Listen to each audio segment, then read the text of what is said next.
जी कैसा के लिए तैयार रहेंगे। Good design.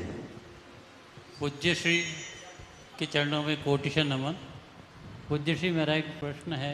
आपने लौकिक शिक्षा का उच्चतम स्तर प्राप्त किया, इसके बावजूद आपको इस मार्ग में आने की भावना किस प्रकार से पैदा हुई? देखिए, बात तो कई लोगों ने पूछी हमसे दादाजी।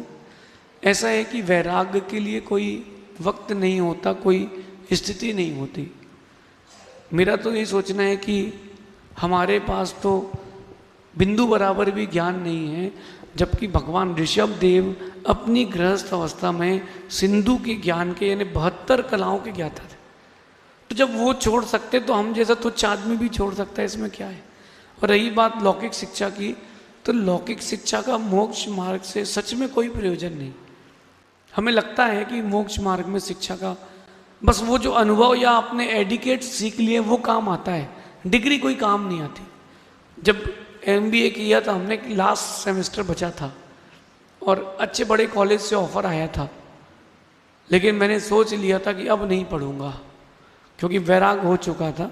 सब ने कहा कि 6 महीने की बात है, बस एग्ज़ाम दे लो। मैंने कहा नहीं, एग्ज़ाम दे लिया और कहीं और आगे बढ़ने का भाव हो गया तो मैं पीछे ही हटा रह जाऊंगा। फिर मैंने उसको पूरा नहीं किया, खाली रहने दिया ताकि अभिमान भी ना आए और कहीं अपन वापस सांसारिक अवस्था में फंसे भी ना।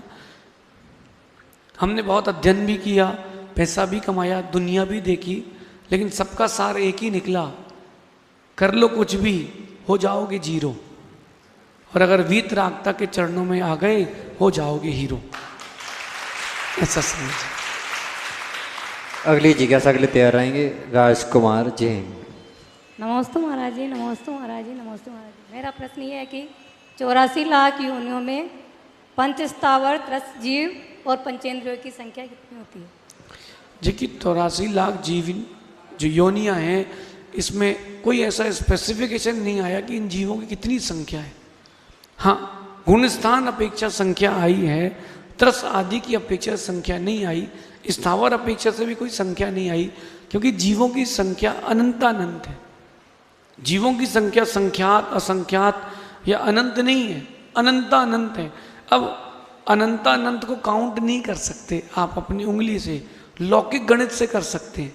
अभी जब आलाप पद्धति की कक्षा लगेगी तो बीच में 2-3 दिन हम आपको उसमें अलौकिक गणित सिखाएंगे कि संख्यात असंख्यात अनंत इनकी गिनती कैसे की जाती है। तो ये जीवों की संख्या आगम में ऐसी कोई निश्चित नहीं लिखी।